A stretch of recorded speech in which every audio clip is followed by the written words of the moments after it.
What famous moment in history is greatly misconstrued by many?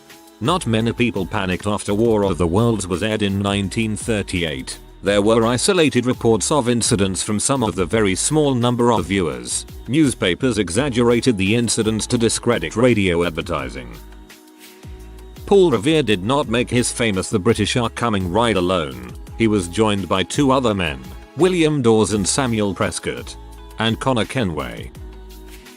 Does short-term history count? Hurricane Katrina is credited with hitting New Orleans and causing the levers to fail. While it did, it's not the whole story. Actually, the eye came ashore near Boris Triumph in Venice, LA at 27.2 inches Hg/110 kT upper Cat 3, and a game near Waveland and Bay St. Louis, Mis at a slightly weakened strength. New Orleans was outside of the eye and partially under the western eye wall, where the wind and surge wasn't remotely as high as on the eastern eye wall. If the levers had been up to code, New Orleans would have been spared.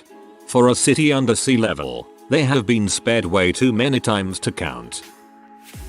1. That Ben Franklin discovered electricity. He proved that it was in nature. His kite was never even struck by lightning. He noticed the fibers on the string standing up and touched the key and felt the accumulated electricity from the air. Some guy's kite was hit and he died. 2. Marie Antoinette said let them eat cake. At the time she allegedly said it, she was only 11 years old and couldn't have said it. When the line was quoted, it was only said to have been from a great princess. The great princess may have been Marie Therese. 3. In the Salem witch trials, witches were burned at the stake. Hanging was actually the preferred method of execution, but one victim was crushed under heavy stones. The townspeople may have also been suffering from mass hysteria or had eaten tainted rye bread and hallucinated. 4. Cinderella wore glass slippers to the ball. In the early French version she wore slippers made of white squirrel fur, or in French pantoufles en verre. When the story was told later, the word verre had disappeared from the French language but was pronounced the same way as the word verre, which meant glass. It was then passed down since. I know the last one isn't quite related but still interesting. I heard that the prince went around trying on the fur slippers of all the ladies in the land before finding one that fit just right.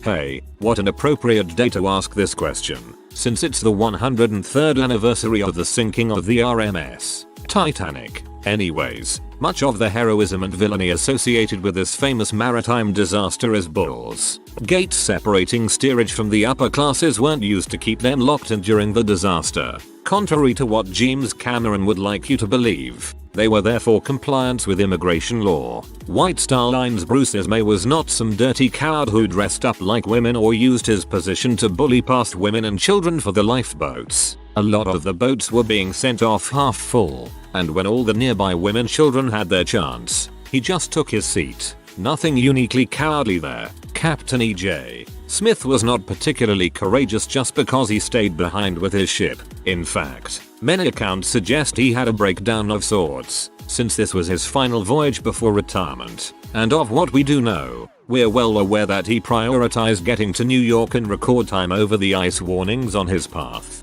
Rather than Captain Swansong, it was the run-of-the-mill seamen and wireless officers, Jack Phillips, Harold Bride, who stepped up to the plate. Minor issue, Molly Brown was a hero, but not because she fought with some lifeboat rower over whether or not to go back for survivors. More on that later. She was a hero because she kept a calm head in a pretty tragic situation, helped convince people to get on lifeboats, raised people's spirits, and took a row herself. I'm glad the 1997 movie highlights her, but not so glad they made a big deal out of this one exchange. Guys like Robert Hitchens, the dude who supposedly fought with Molly Brown, aren't villains for refusing to go back immediately for survivors. While his fears about the suction may have been exaggerated, or possibly even a lie to shut up survivors, there is a serious survival instinct going on with all those people in the water. And while it's by no means a pretty thing to say, you can't exactly call Hitchens a bad guy for doing what he thought was best to protect the lives in his care.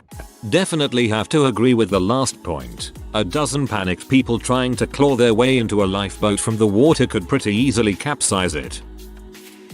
Catherine the Great didn't frick a horse. Nero didn't fiddle as Rome burned. The fiddle hadn't been invented yet and he actually overhauled the fighting system. It's amazing what your political enemies will come up with once you're dead. that World War I wouldn't have happened if Franz Ferdinand wasn't assassinated. Europe was a powder keg in 1914. If it wasn't that, it would have been something else. The Emancipation Proclamation did not end slavery. The Confederate States thought themselves to be a separate nation, had no reason to follow the USA laws. Lincoln did not apply the proclamation to the border states. The 13th Amendment ended slavery. The proclamation enables Lincoln to keep the South from getting foreign aid and gave the US a reason to allow runaway slaves to join the Northern Army.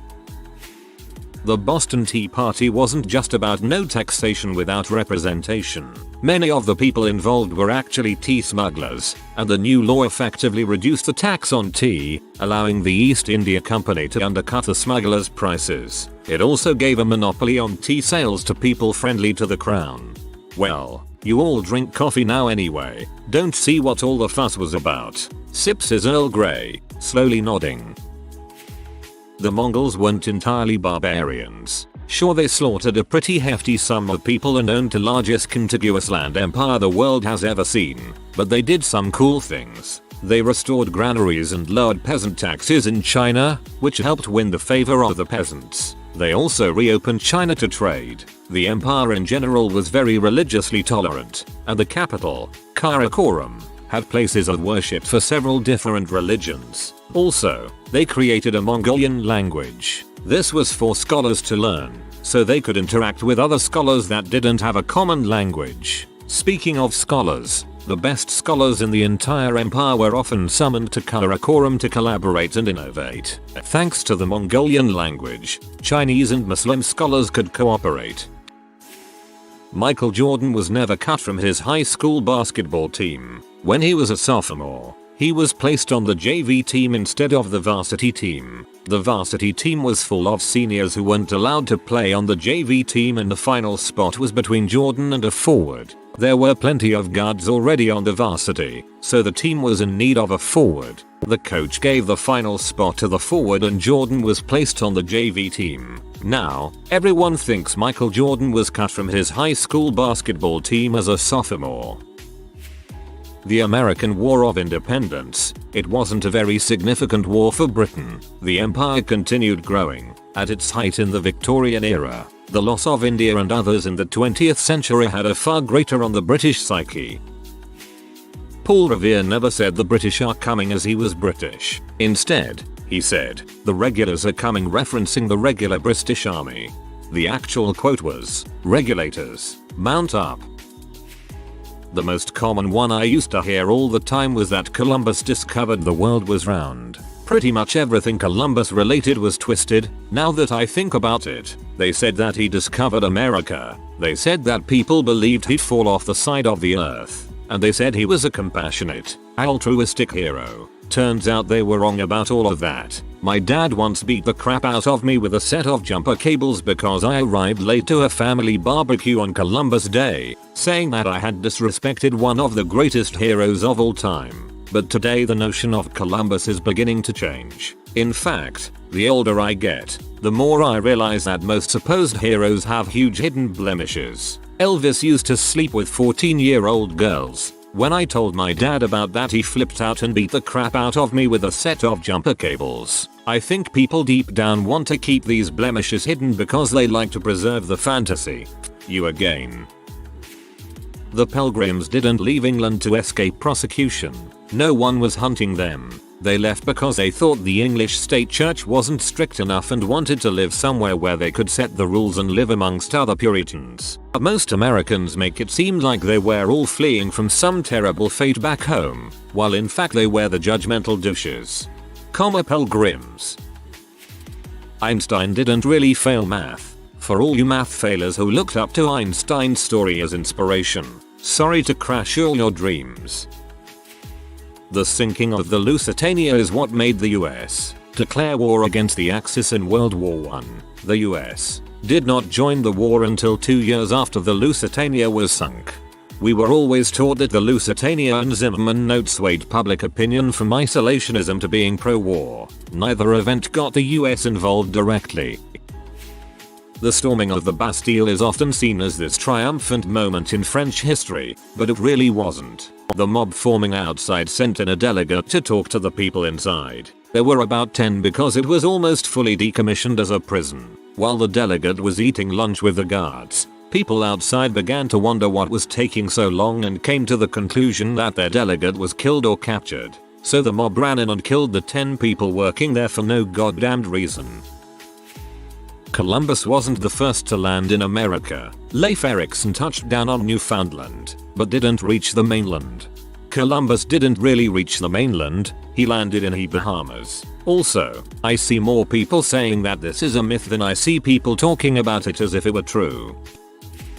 Nero most likely was not fiddling while Rome burned. There is enough evidence to support that he actually acted very quickly to deal with the current effects of the fire. If he somehow did fiddle while staring at his burning city of marble, he probably did so because he was very artistic, to the disappointment of every patrician, and may have thought that it was his moment to shine.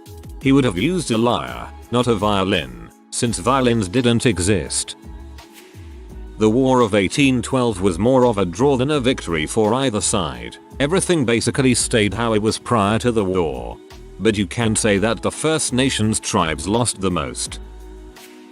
Not really a moment, but most people still don't realize it. At a party once, George Washington held an opponent's wife's hand, in acid. He also had 4 balls, and like 30 dongs. Sometimes he enjoyed having sex with bears, as well. Really interesting guy. Not only did Chris Columbus not discover the New World, it's often overlooked that he introduced racial slavery to the Americas, oversaw the genocide of the native tribe he encountered, and sold their youngest children into sexual slavery back in Europe. When he first saw Native Americans, his impression of them was that they would make great slaves, believing, before even meeting them, that they would be inferior to white people, and this guy has a federal holiday named for him. That the Constitution of the United States was the first and only government of the US. There was a whole other type of government based on a loose confederacy of states for a couple of years in between the end of the Revolutionary War and the signing of the Constitution.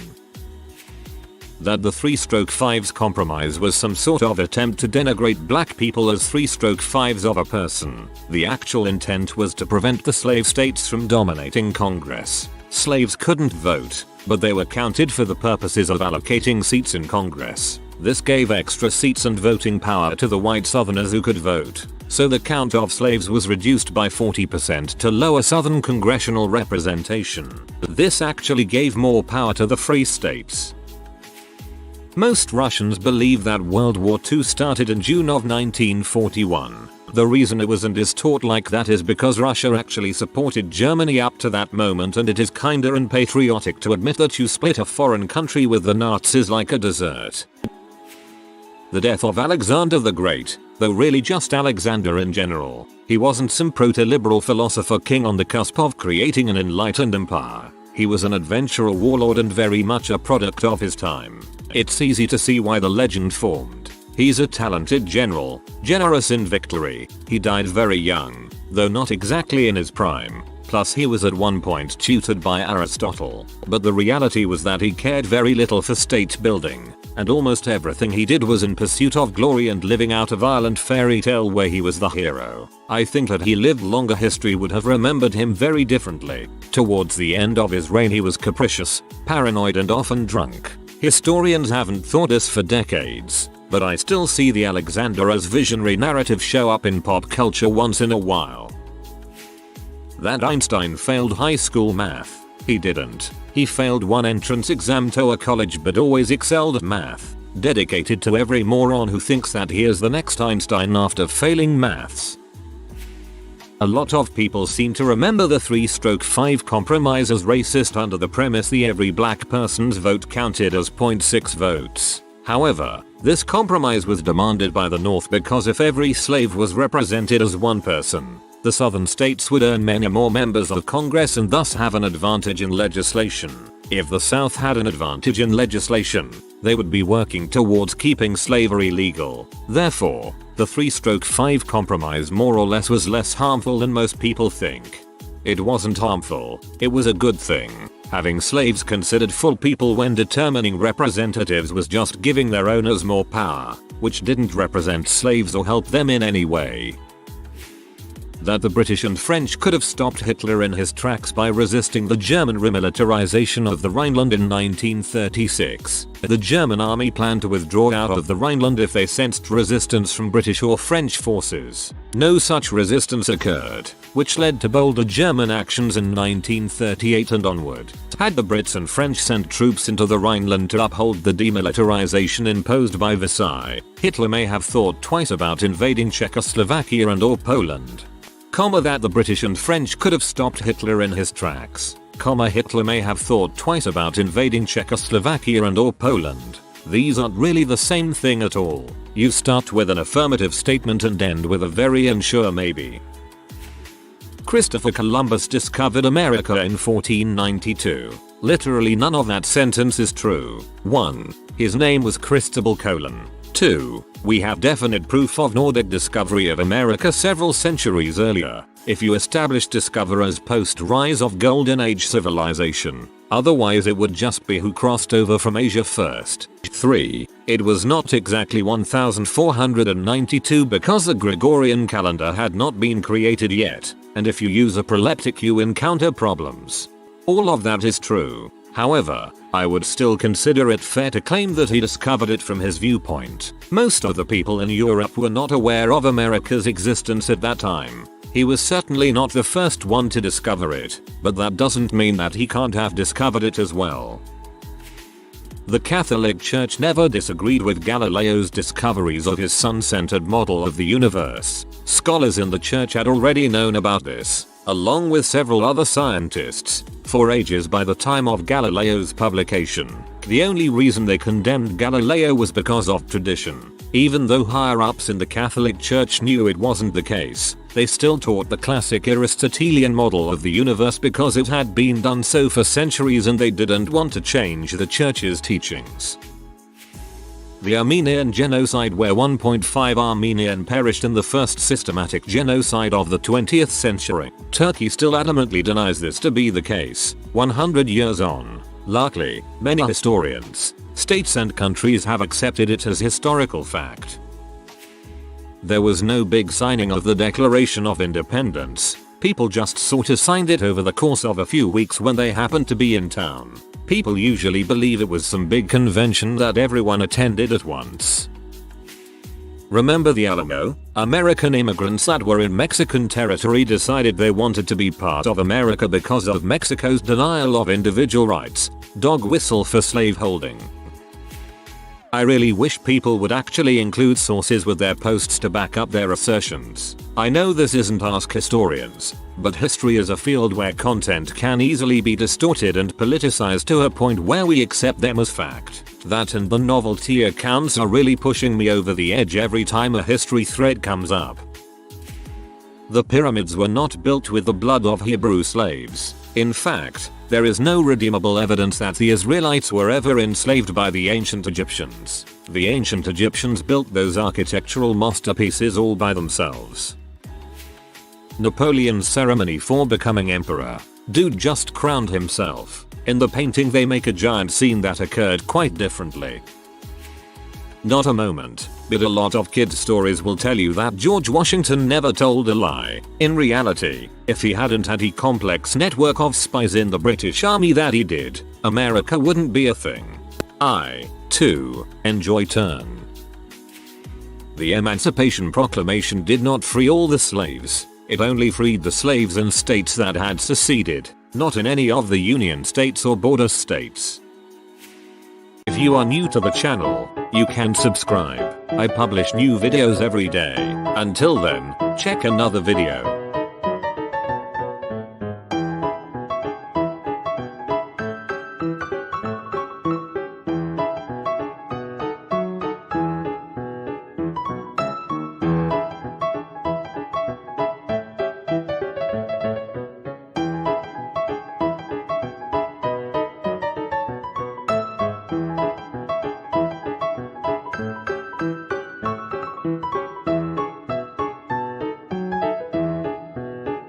Bye for now.